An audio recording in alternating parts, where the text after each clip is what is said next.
मुख्यमंत्री रेवंत रेड्डी ने पूछा, केंद्र सरकार ने धरने के लिए जो फंड दिया था उसका क्या हुआ है। कल उप मुख्यमंत्री मल्लू भट्टी विक्रमार्क, राजस्व मंत्री पोंगुलेटी श्रीनिवास रेड्डी और स्वास्थ्य मंत्री दामोदरा राज नरसिम्हा ने सचिवालय में अधिकारियों के साथ धरने की समीक्षा की।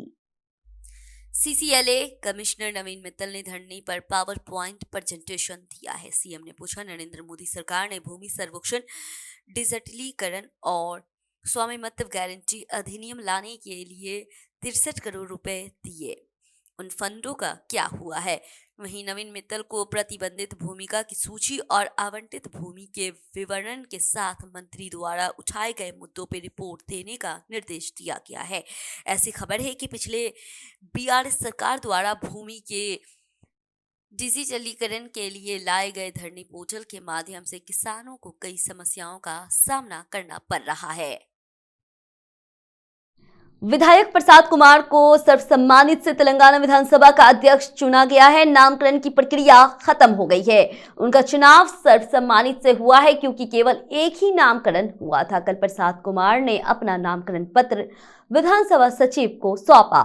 नामकरण दाखिल करने के दौरान मुख्यमंत्री रेवंत रेड्डी, उप मुख्यमंत्री मल्लू भट्टी विक्रमार्क और कई मंत्री, बीआरएस के कार्यकारिणी अध्यक्ष केटीआर, कुनमेनी, शांबा शिवराव और अन्य उपस्थित थे। वहीं केटीआर प्रसाद कुमार ने नामकरण पत्र पे हस्ताक्षर किए। वहीं पिछले विधानसभा चुनाव में गड्ढेम प्रसाद कुमार विधायक चुने गए थे। आज से विधानमंडल का सत्र शुरू होने जा रहा है। वहीं प्रोटेम स्पीकर मजलिस विधायक अकबरुद्दीन ओवैसी सदन में स्पीकर के चुनाव की घोषणा करेंगे। संसद सत्र के दौरान लोकसभा में हंगामा हुआ है। एक महिला और एक युवक लोकसभा में घुस गए हैं। उन्होंने आंसू गैस छोड़ी और दहशत फैला दी है। इस असमझ में सांसद डर गए और भाग खड़े हो गए। कुछ सांसदों ने पहले उन्हें घेर कर पकड़ा और पिटाई की। उसके बाद सुरक्षा कर्मियों को सौंप दिया गया। आरोप सुनने को मिल रहे हैं, सुरक्षा में चूक के कारण ये 2 लोग लोकसभा में घुस आए हैं। वीडियो में सदस्यों को दर्शक दीर्घा से कूदते और आगे की ओर भागते हुए दिखाया गया है। वर्ष 2001 में आज ही के दिन संसद पे हमला हुआ था। इस हमले को 22 साल हो गए हैं। इसी दिन हमलावरों के लोकसभा में घुसने का संदेह जताया जा रहा है। इस अप्रत्याशित घटनाक्रम के बाद सभापति ने सदन की कार्रवाई स्थगित कर दी। प्रजा भवन अब से उप मुख्यमंत्री मल्लू भट्टी विक्रमार्क का सरकारी आवास होगा। जी हां, इस आशय के आदेश जारी कर दिए गए हैं। कांग्रेस सरकार बनने के बाद महात्मा ज्योतिराव फूले ने प्रगति भवन को प्रजा भवन में बदल दिया है। इसी भवन में सरकार प्रजा दरबार का आयोजन कर रही है। प्रजा भवन बनाने के बाद लोहे की बाड़ बहुत पहले ही हटा दी गई है। अब ये भवन मल्लू भट्टी के आधिकारिक आवास के रूप में आवंटित किया गया है। दूसरी ओर ऐसी खबर है, मुख्यमंत्री कैंप कार्यालय के लिए वैकल्पिक भवन तलाश रहे हैं। वहीं MCRHRD भवन विशाल क्षेत्र में स्थित है। इसमें सुरक्षित होने के साथ साथ सभी सुविधाएं भी हैं। वाहन पार्किंग के लिए उपयुक्त। कई लोगों ने सीएम रेवंत रेड्डी को यहीं रुकने की सलाह दी है। मंत्री पूनम प्रभाकर ने बीआरएस और बीजेपी नेताओं पर निशाना साधा। मंत्री ने कहा, लोग चाहते हैं कांग्रेस की सरकार आए। मंत्री ने आश्वासन दिया कि वे अपना वादा जरूर पूरा करेंगे। कांग्रेस राज्य में अपना कार्यालय सफलता के साथ पूरी करेगी और लोगों में विश्वास कायम रखेगी। पूर्व मंत्री और बीआरएस विधायक केटीआर ने सत्ता में आने के उद्देश्य से चुनाव से पहले अधूरे वादे करने के लिए कांग्रेस पार्टी की आलोचना की है। उन्होंने तेलंगाना में नव स्थापित कांग्रेस सरकार की आलोचना शुरू कर दी है। उन्होंने आरोप लगाया वह लोगों को धोखा देकर सत्ता में आए हैं। उन्होंने कहा, पिछली सरकार में कर्ज माफ करने के लिए उन्होंने कितनी मेहनत की थी ये तो वही जानते हैं।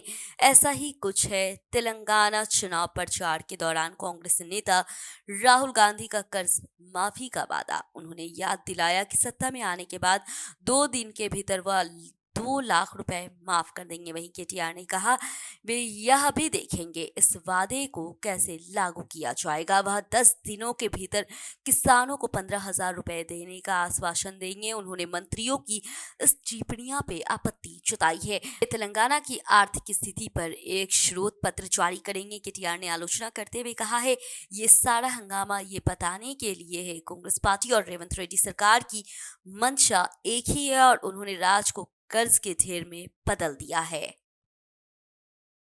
पूर्व मंत्री और सिरिसिला विधायक केटीआर सत्ता खोने के दर्द से परेशान है। वहीं मंत्री सीतक्का ने टिप्पणियां की है कि इससे पहले केटीआर ने कांग्रेस शासकों की आलोचना करते हुए कहा था, उन्होंने आश्वासन दिया था कि अब उनके पास असली खेल है। वहीं सीतक्का ने केटीआर की टिप्पणियों पर कड़ी प्रतिक्रिया व्यक्त की है। बीआरएस नेता इतनी जल्दबाजी नहीं कर सकते हैं। उन्होंने गुस्सा जाहिर करते हुए कहा है सत्ता खोने का दर्द उनमें दिख रहा है।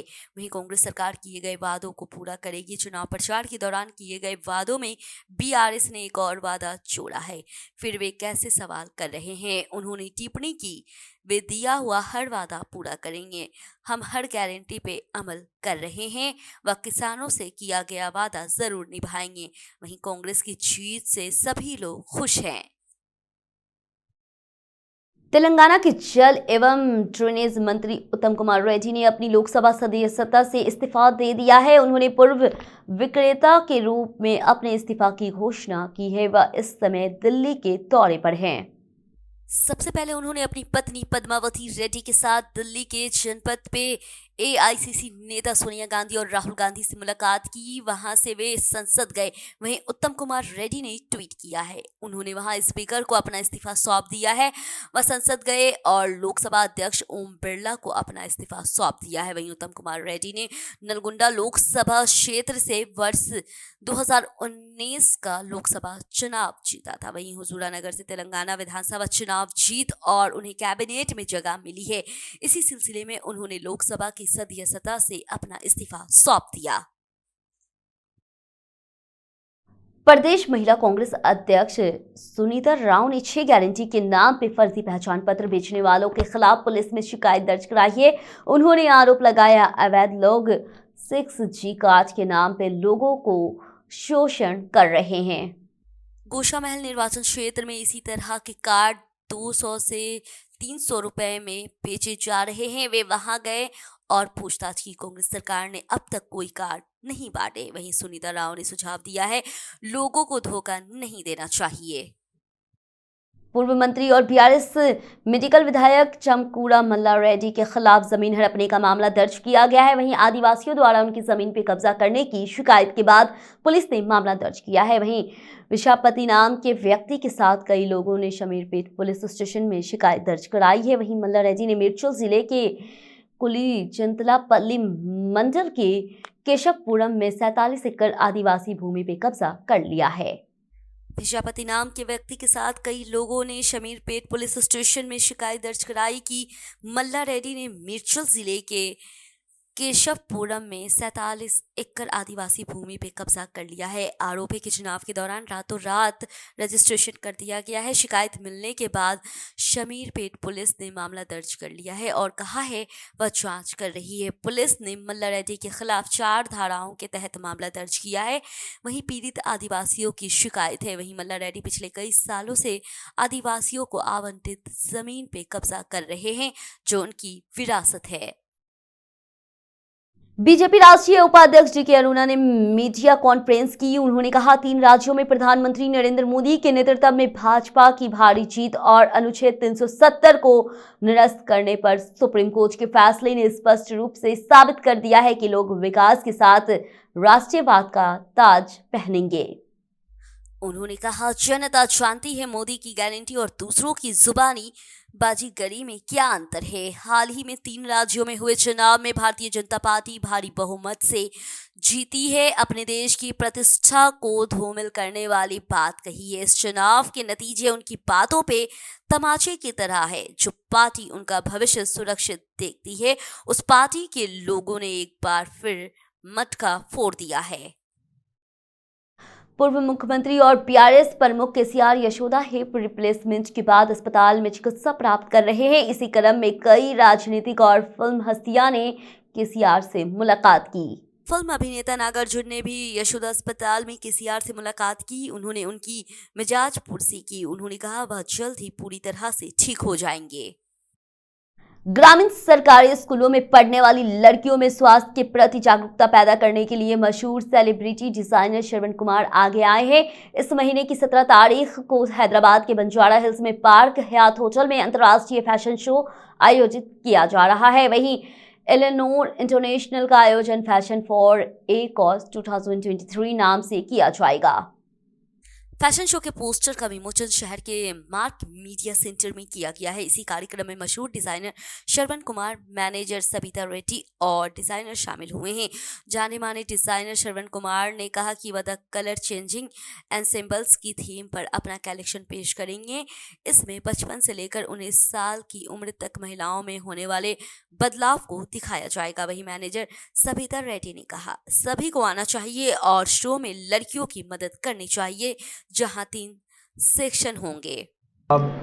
when we first started మేము ఈ కాజ్ కోసం చేద్దాము అనుకున్నప్పుడు we thought we'll do it in a way that జనాల్లోకి వెళ్తుంది అని చెప్పి ఎడ్యుకేట్ చేయడం కోసము కొంచెం ఇన్నోవేటివ్గా we chose ఫ్యాషన్ బికాజ్ ఇప్పుడు ట్రెండ్ అవుతుంది. That is how we need to take it to people కాబట్టి the first time we went to Shravan Kumar, like you know, he's one of the best in the industry.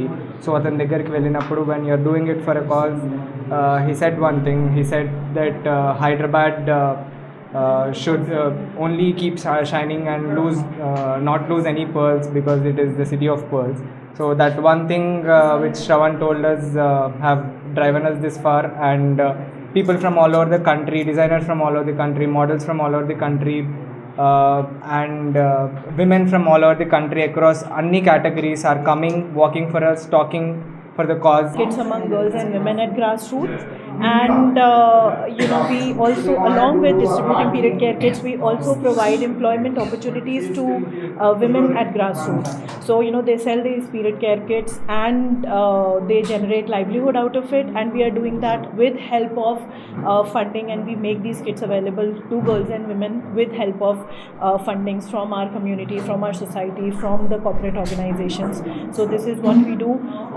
We have, so with as part of this platform, what we will be doing is we will be distributing period care kits to girls in the schools, and the objective of this is to be able to help them use reusable sanitary napkins, which are not just sustainable options of managing menstruation, but they are also very convenient to use and helpful for their health and their bodies, because they will not be exposing their bodies to the harmful chemicals of disposable pads.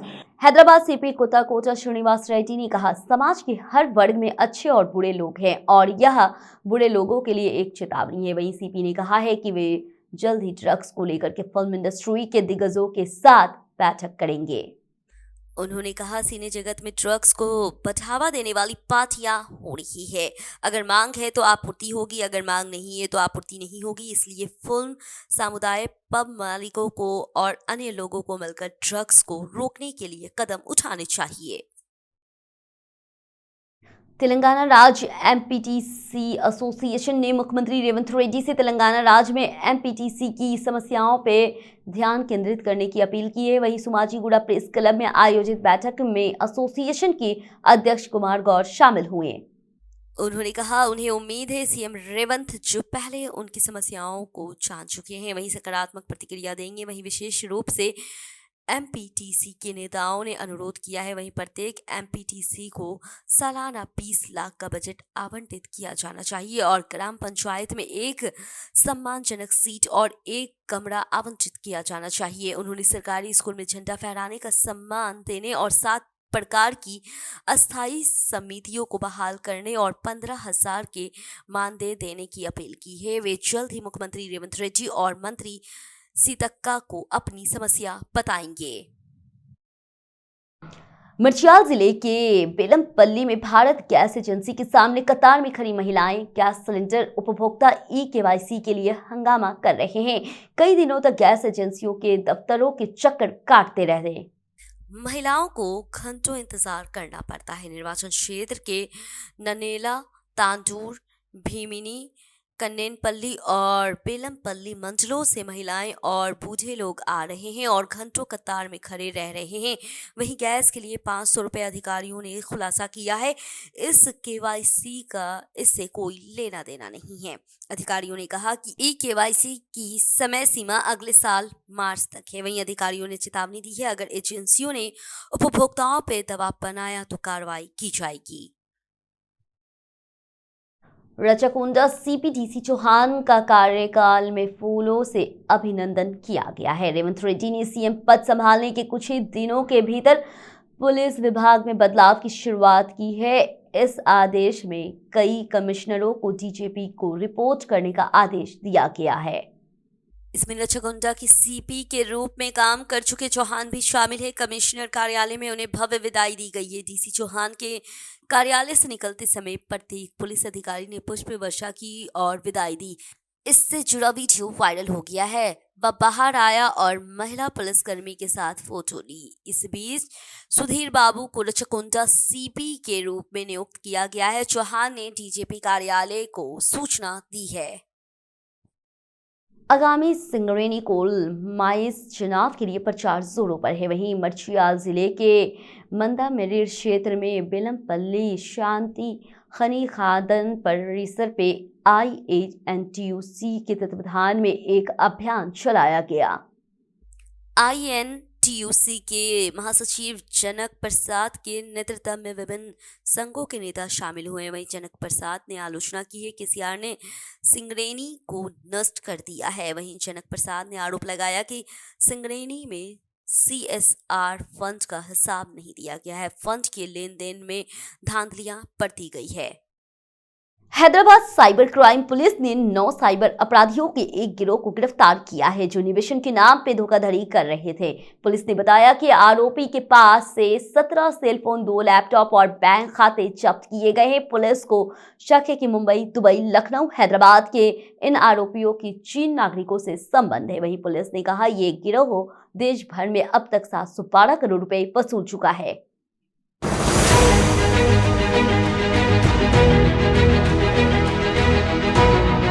हर दिन एक नए तरह के cyber घोटाले सामने आते हैं। Cyber अपराधी ठगी करने के लिए नई तरकीबें सोच रहे हैं। वे कुछ उम्मीद दिखाकर धोखा देने की कोशिश कर रहे हैं। इसे बिग बैच रिग घोटाला कहा जाता है। विशेषज्ञों ने पहचान लिया, खासकर हमारे देश में ये धोखाधड़ी करोड़ों की संख्या में हो रही है। और वहीं ये घोटाला कैसे है? बिग बैचिंग घोटाला है जिसमें किसी चीज के वादे पे धोखाधड़ी शामिल है। इस घोटाले का हिस्सा ये जानना है कि समाज का बड़ा हिस्सा किस तरह की कठिनाइयों का सामना कर रहा है और उनके अनुसार विभिन्न उम्मीदवारों को दिखाता है।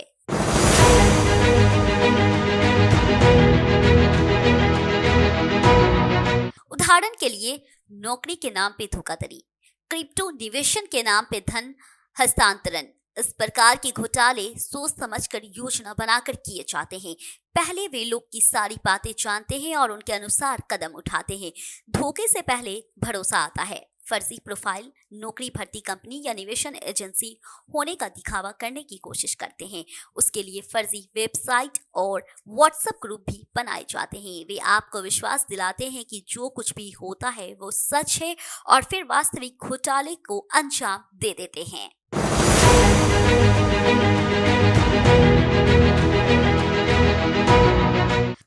तरह के फर्जीवाड़े सामने आ रहे हैं। कुछ निर्दोष लोग जो आसानी से पैसे कमाने के आदी हैं, उन्हें धोखाधड़ी के लिए निशाना बनाया जा रहा है। बहुत से लोग ठगों की बातों पर विश्वास करके लालची होने के कारण आर्थिक रूप से नुकसान उठा रहे हैं। वहीं दंपति ने शेयर बाजार में निवेशन और मुनाफे के नाम पर सॉफ्टवेयर कर्मचारियों से ठगी की। उससे 25 लाख रुपए का भुगतान किया। इसके बाद उन्होंने थाने का दरवाजा खटखटाया। आरोपियों को गिरफ्तार कर कोर्ट ले जाया गया। कोर्ट ने आरोपी को 1.5 साल कैद और जुर्माना की सजा सुनाई।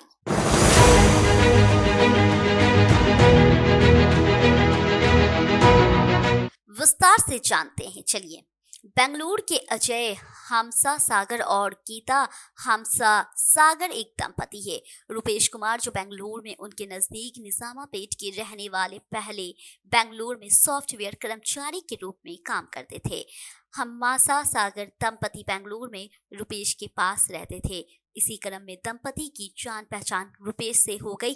वह समय समय पर रुपेश कुमार से 5,000, 10,000 रुपए के उधार लेता था और लौटा देता था। वहीं साल 2017 में रुपेश कुमार ने कंपनी बदल ली और हैदराबाद आ गया। उसने निजामपेट में एक घर किराए पे लिया और वहीं रहने लगा।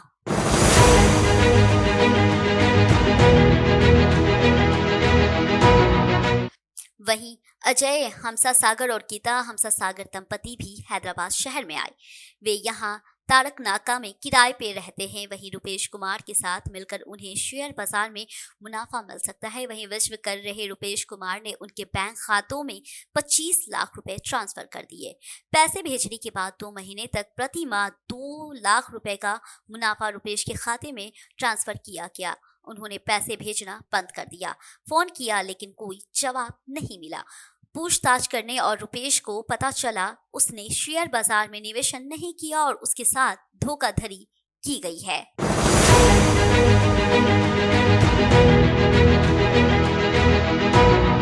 उन्होंने पुलिस से संपर्क किया और हैदराबाद साइबर क्राइम पुलिस ने मामला दर्ज कर आरोपी को गिरफ्तार कर लिया है। बाद में जब उन्हें कूकतपल्ली के 11वें अंतरिक्त कोर्ट के न्यायाधीश के सामने पेश किया गया तो आरोपियों को 1.5 साल की जेल और जुर्माने की सजा सुनाई गई। बढ़ते वित्तीय धोखाधड़ी के बीच ऑनलाइन ब्रोकरेज फर्म जेरोधा के संस्थापक और सीईओ नीति कामत ने भारत में विभिन्न वित्तीय घोटालों के बारे में चिंता व्यक्त की और सतर्क रहने की सलाह दी है। लोग फर्जी नौकरी प्रस्ताव घोटालों और उच्च रिटर्निंग निवेशन योजना और क्रिप्टो निवेशन योजना आदि से खुद को कैसे बचाते हैं। वहीं बिग बैचरिंग घोटाला, फर्जी नौकरियों प्रस्ताव घोटाले और नकली क्रिप्टो निवेशन, उच्च निवेशन योजना आदि जैसे विभिन्न घोटाले के लिए एक व्यापक शब्द है।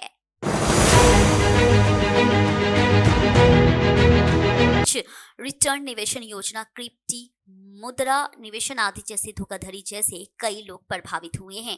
इसमें अपराधी दोस्त और प्रेमी की तरह काम करते हैं। पीड़ित को विश्वास में लेने के बाद फर्जी निवेशन और फर्जी नौकरी के नाम पर उन्हें धोखा देते हैं और उन्हें पैसा लेकर भाग जाते हैं। वहीं नितिन कामत ने कहा है कि अपराधी पहले उन पर पूरा भरोसा करते हैं और फिर धोखा दे देते हैं।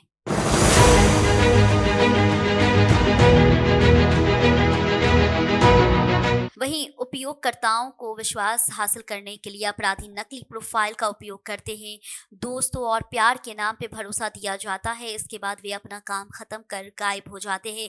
ये घोटाला पूरी दुनिया में मौजूद है, इनका विस्तार अप्रीमियम है और इस घोटाले की सबसे बुरी तरह बात यह है कि घोटालेबाज को किसी और के द्वारा भी धोखा दिया जाता है।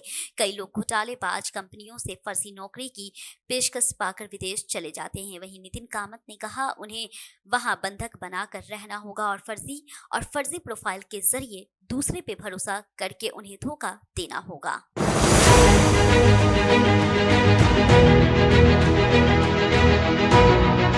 WhatsApp, social media platform, dating apps पर कभी भी अनजान मैसेज का जवाब ना दें। जब कोई आपसे नए ऐप्स डाउनलोड करने या लिंक खोलने के लिए कहे तो बहुत सावधान रहे, वे आपको रेड जोन में डाल सकते हैं। इन घोटालों में अपराधी आपके डर, महत्वाकांक्षा, लालच जैसी समस्याओं को भूनने की कोशिश करते हैं। कभी भी जल्दबाजी में प्रतिक्रिया ना करें। आप इन घोटालों से प्रभावित होते हैं क्योंकि आप संदेशों का जवाब जल्दबाजी में देते हैं। किसी भी संदेह की स्थिति में अपने नजदीकी पुलिस स्टेशन में शिकायत करें या वकीलों से सलाह लें। यदि कोई नौकरी या काम निवेशन पे अधिक लाभ का वादा करता है तो इससे एक घोटाला संदेश के रूप में पहचाना जाना चाहिए। कभी भी व्यक्तिगत जानकारी जैसे अपना आधार कार्ड, पासपोर्ट या वित्तीय जानकारी जैसे बैंक की विवरण निवेशन विवरण साझा न करें। इन सावधानियों का पालन करके हम ऑनलाइन साइबर अपराधियों की धोखाधड़ी से बच सकते हैं।